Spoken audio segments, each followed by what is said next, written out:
The moment Brielle Taylor stepped off the plane in Barcelona, a gust of Mediterranean wind whipped her chestnut hair across her face, as if warning her that this new chapter might just blow her carefully constructed life apart. She had taken the 6-month position as an executive assistant at Vantage Architectural Solutions on a whim, or perhaps out of desperation, never imagining that running away to Spain would lead her right back to the man who had shattered her heart 3 years ago. "Welcome to Barcelona," the driver said, taking her luggage and opening the car door. The company had arranged transportation from the airport to her temporary apartment, a gesture that impressed her. Vantage was known for their innovative designs and impeccable treatment of employees, which was partly why Brielle had jumped at the opportunity. "Thank you," she replied, sliding into the backseat of the sleek black car. As they drove through the vibrant streets, Brielle tried to focus on the stunning architecture rather than the anxiety bubbling in her stomach.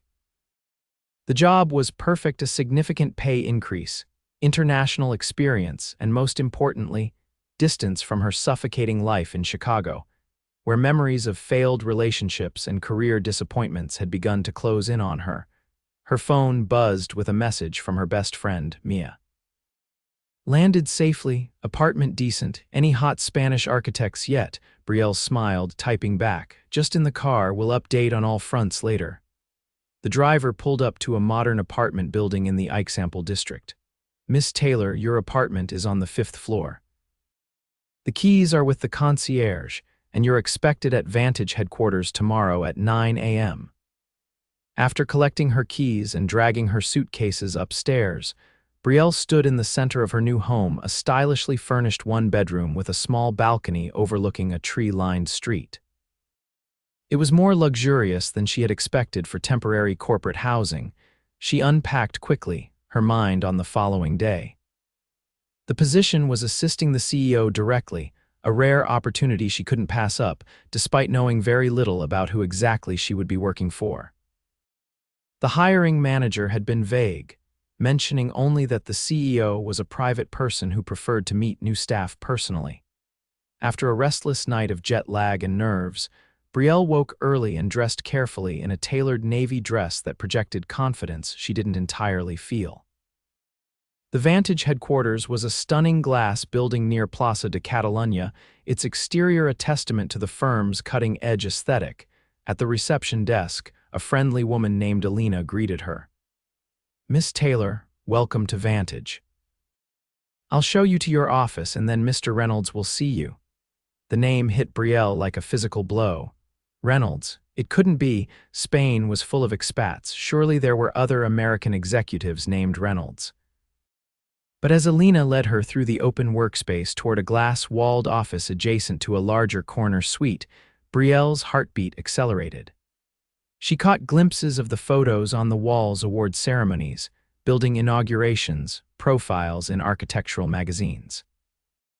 And there he was in several of them, Keaton Reynolds, the man who had once promised her the world, only to disappear without explanation 3 years ago. "Here's your workspace," Alina said, gesturing to a sleek desk. "Mr. Reynolds is finishing a call, but he asked to see you as soon as you arrived." Brielle's mind raced. Should she leave immediately, pretend illness? But before she could formulate an escape plan, the door to the corner office opened, and there he stood. Keaton Reynolds looked even better than she remembered, his dark hair now accented with touches of silver at the temples, his tall frame still athletic beneath a perfectly tailored charcoal suit. His blue eyes widened in shock when they landed on her. "Brielle." His voice was exactly as she remembered, deep and slightly raspy. "Mr. Reynolds," she replied coldly, summoning every ounce of professional composure. "I wasn't aware you were the CEO of Vantage." Alina glanced between them, clearly sensing the tension. "You two know each other." "We're old friends," Keaton said smoothly, recovering quickly. "Could you give us a moment, Alina?" When they were alone, Brielle crossed her arms defensively. "I should go." "Wait," Keaton said, stepping closer. "Please, this is unexpected." "That's putting it mildly," Brielle replied. "I wouldn't have taken this position if I'd known.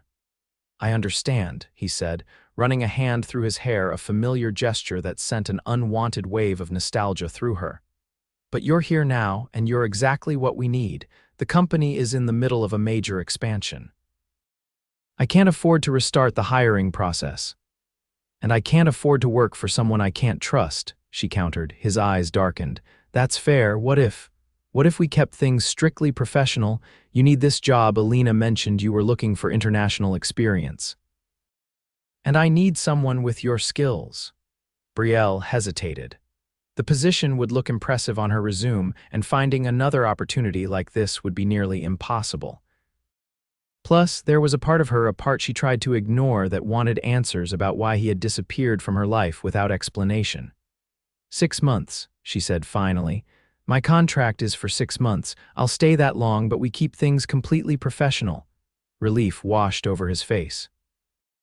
Agreed. Shall we start over? Welcome to Vantage, Miss Taylor. The first few days were excruciating.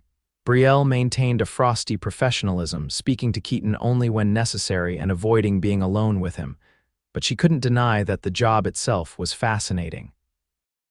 Vantage was working on revolutionary sustainable buildings throughout Europe, and Keaton's vision was transforming skylines. One evening, a week into her employment, Brielle was working late, finishing a presentation for Keaton's meeting the next day.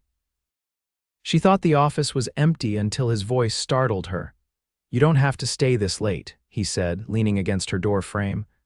I wanted to finish this, she replied, not looking up from her computer. Keaton sighed.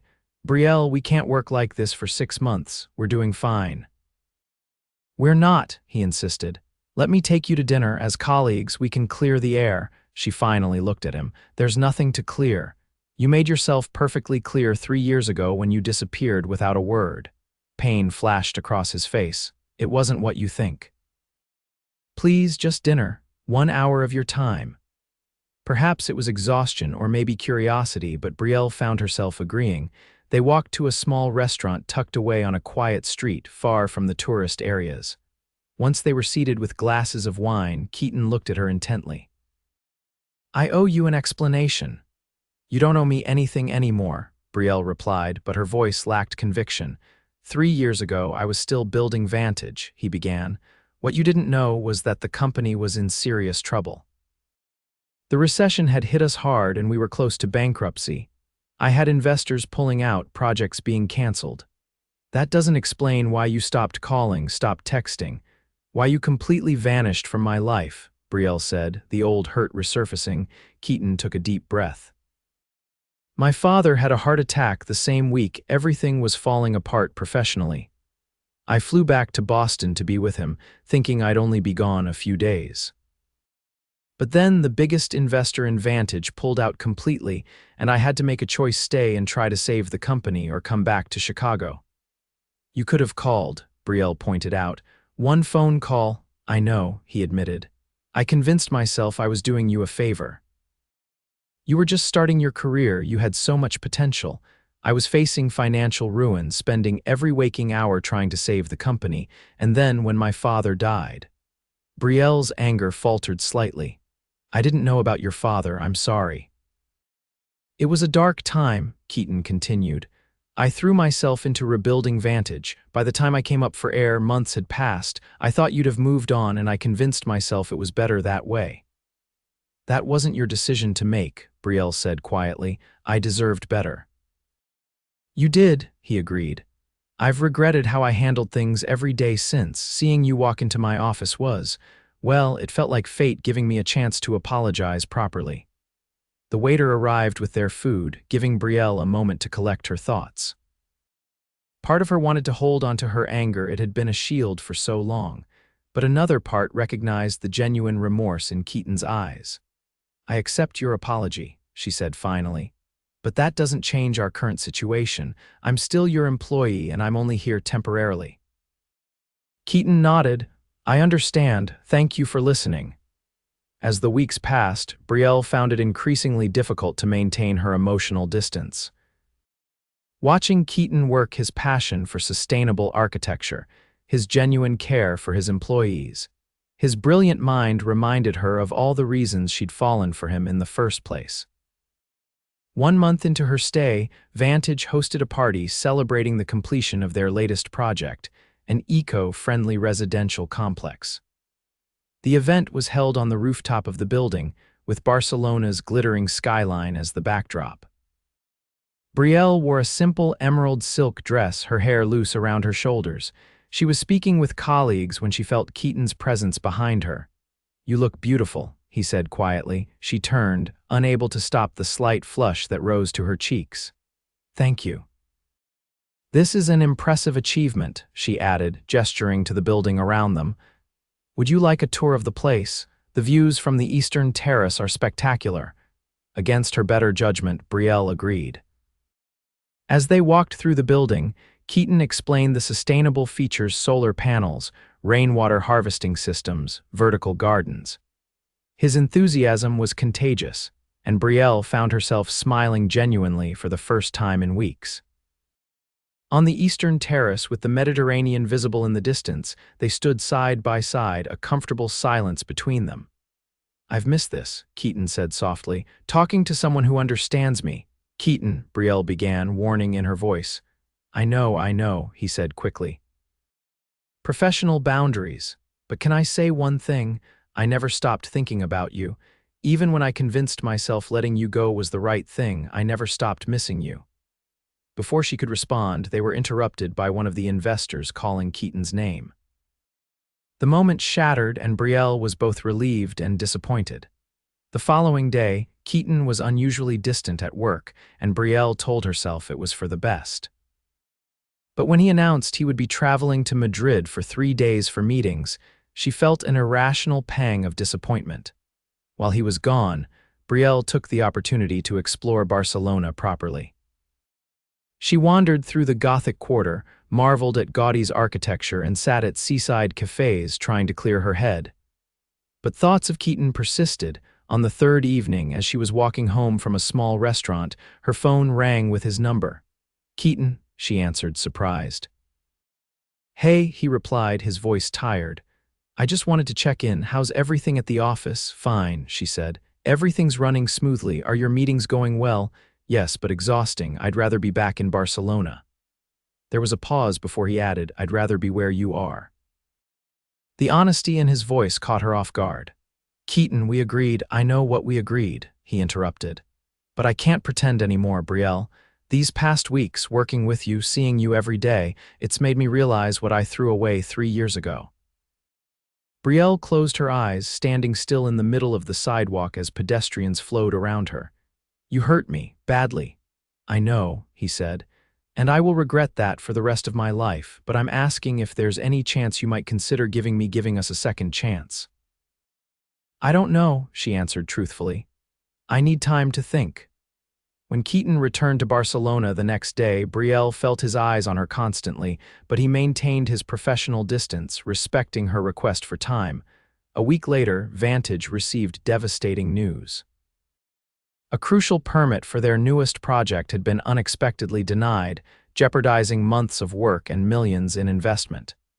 Keaton called an emergency meeting of the executive team, his face grim as he outlined the situation. "We need to find a solution quickly," he concluded. "If we lose this project, it could set us back years." After the meeting, when everyone else had left, Brielle remained in the conference room, staring at the rejected permit documents.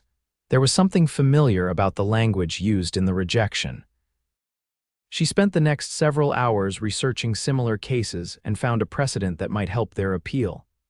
Without thinking about the time, she hurried to Keaton's office, finding him still there, tie loosened, looking exhausted. "I think I found something," she said, laying out her research. Keaton looked at the documents, then up at her with growing hope. "This is brilliant, Brielle. How did you find this?" "I remembered a similar case from Chicago," she explained. The wording in the rejection triggered the memory. He stood up, moved around the desk, and before she could react, pulled her into a tight embrace. "You're amazing," he murmured against her hair. Brielle found herself returning the hug, her resolve weakening. When they pulled apart, their faces were inches from each other. "I should go," she whispered. "Please don't," Keaton replied, his voice equally soft. I know I said I'd give you time, but I can't help feeling that we're wasting precious days. Life is too short, Brielle. I learned that when my father died, but I forgot the lesson somehow. I don't want to waste any more time. And then he was kissing her, his lips gentle but insistent against hers. Brielle knew she should pull away, maintain the boundaries she'd set, but instead she found herself responding, all the feelings she'd been suppressing rushing to the surface. When they finally broke apart, Brielle stepped back, her emotions in chaos. I need to think, she said, her voice unsteady. This is too fast. Keaton nodded, not trying to stop her as she gathered her things and left the office. Back in her apartment, Brielle paced restlessly. The kiss had awakened feelings she thought she'd buried long ago, but fear still gripped her. What if history repeated itself? What if she gave Keaton her heart again, only to have him disappear when things got difficult? The next morning, Brielle called in sick, needing a day to clear her head. She walked along the beach for hours, the Mediterranean stretching endlessly before her. By late afternoon, she had reached a decision. She would finish her contract professionally, but she couldn't risk her heart again. The past was the past, it was time to move forward. Her resolution lasted exactly 3 hours. That evening, a knock at her apartment door revealed Keaton, looking decidedly un-CEO-like in jeans and a casual shirt, holding a small bouquet of wildflowers. Before you say anything, he began, I want you to know that I understand if you can't forgive me, but I need you to know the full truth. Despite herself, Brielle stepped aside to let him in. Keaton placed the flowers on her coffee table, then reached into his pocket and pulled out a small, worn leather book. This is my journal, he said. I started writing in it the day after I left Chicago. If you look through it, you'll find your name on almost every page for the past 3 years. Hesitantly, Brielle took the journal, flipping through pages filled with Keaton's distinctive handwriting. She saw her name repeatedly, saw entries questioning his decision, expressing regret, describing dreams where she appeared. I've never stopped loving you, Keaton said simply. I convinced myself that staying away was noble, that I was saving you from my problems. But it was really fear. I was terrified of failing at business, at being the son my father needed, at being the man you deserved. Brielle closed the journal, tears threatening. I would have stood by you through all of it. That's what hurt the most, that you didn't trust me enough to let me in. I know that now, Keaton replied, moving closer. And I promise, if you give me another chance, I will never shut you out again. No matter what happens, we face it together. The sincerity in his eyes broke down the last of Brielle's defenses. I'm scared, she admitted. I can't go through losing you again. You won't, he promised. I'm not going anywhere. And if that means commuting between Barcelona and Chicago, or finding you a permanent position here, or opening a Vantage office wherever you want to live, we'll figure it out. Together. This time, it was Brielle who initiated the kiss, pouring 3 years of hurt and longing into the gesture. When they eventually pulled apart, both breathless, she found herself smiling. So does this mean I still have to call you Mr. Reynolds at the office? She teased. Keaton laughed, the sound warming her heart. I think we're well beyond that formality. The following weeks brought challenges as they navigated their rekindled relationship while maintaining professional boundaries at work. They agreed to keep their personal connection private until Brielle's contract ended, to avoid any appearance of favoritism. With Brielle's discovery, they successfully appealed the permit rejection, and the project moved forward. Working together, they made a formidable team, her organizational skills and creative problem-solving complementing his visionary leadership. 3 months into her 6-month contract, Keaton surprised Brielle with a weekend trip to the Costa Brava, staying in a small boutique hotel overlooking the sea. On their first evening, as they walked along the beach at sunset, Keaton seemed unusually nervous. What's on your mind? Brielle asked, squeezing his hand. You've been distracted all day. Keaton stopped walking, turning to face her with a serious expression. I've been thinking about the future. Your contract ends in 3 months, and I can't bear the thought of you leaving. We've talked about this, Brielle reminded him. We'll make it work, whether that means long distance for a while or me finding a permanent position in Barcelona. Or option 3, Keaton said, reaching into his pocket. Brielle's breath caught as he dropped to one knee on the sand, holding a ring with a stunning emerald surrounded by diamonds. I know it's fast, he began, and if you're not ready, I'll wait. But I lost you once because I was a coward, and I'm not making that mistake again. Brielle Taylor, will you marry me? For a moment, Brielle could only stare at him in shock. But as she looked into his hopeful eyes, she realized that despite everything they'd been through, or perhaps because of it, she had never been more certain of anything. Yes, she whispered, tears of joy spilling down her cheeks. Yes, I'll marry you. As Keaton slipped the ring onto her finger and stood to embrace her, the setting sun casting a golden glow over them both, Brielle marveled at how life had come full circle. 6 months ago, she had boarded a plane to escape her past, never imagining that she would find her future waiting for her in Barcelona. Their engagement changed everything and nothing. At work, they maintained their professional relationship, though rumors inevitably began to circulate. Brielle continued to excel in her position, earning the respect of her colleagues through her own merit. As her contract neared its end, Keaton proposed a new arrangement, a permanent position as Vantage's Director of International Client Relations, a role that would allow her to use her organizational skills and growing architectural knowledge while maintaining her professional independence. Are you sure? Brielle asked. I don't want anyone thinking I got the job because of our relationship. Anyone who works with you knows your value, Keaton assured her, but if you'd rather pursue opportunities elsewhere, I'll support that too. My only non-negotiable is that we're together. Brielle accepted the position, and they announced both their engagement and her promotion at the same time, facing the inevitable office gossip with united confidence. They were married 6 months later in a small ceremony on the roof of the Eco building where they had first reconnected. Surrounded by friends from both Barcelona and Chicago, they exchanged vows as the sun set over the city they now both called home. 5 years after Brielle stepped off that plane, they welcomed their first child, a daughter named Sophia.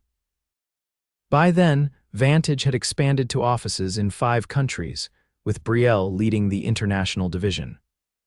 Their partnership, both personal and professional, had transformed not only their lives but the architectural landscape of cities across Europe. On their 5th wedding anniversary, they returned to the beach where Keaton had proposed. As they walked along the shore, their daughter running ahead of them, collecting shells, Brielle squeezed her husband's hand. "Do you ever think about how close we came to missing this?" she asked.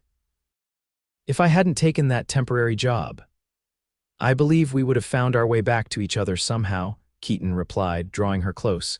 "Some connections are too strong to be broken permanently. But I'm grateful every day that you were brave enough to come to Barcelona, and even more grateful that you were brave enough to give me a second chance." Brielle smiled, watching Sophia laugh as waves chased her across the sand.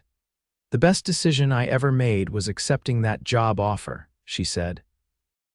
"Even though I nearly turned around and flew straight back to Chicago when I saw you," Keaton laughed. "I'm glad you didn't, although I would have followed you."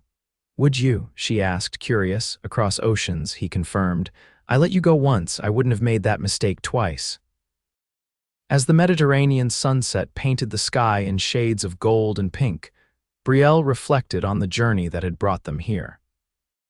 From heartbreak to healing, from professional distance to profound connection, their story had unfolded in ways she could never have predicted when she first stepped off that plane in Barcelona. What had begun as a temporary escape had become her permanent joy, proof that sometimes the path forward requires revisiting the past, and that love, when genuine, can withstand even the harshest tests of time and distance.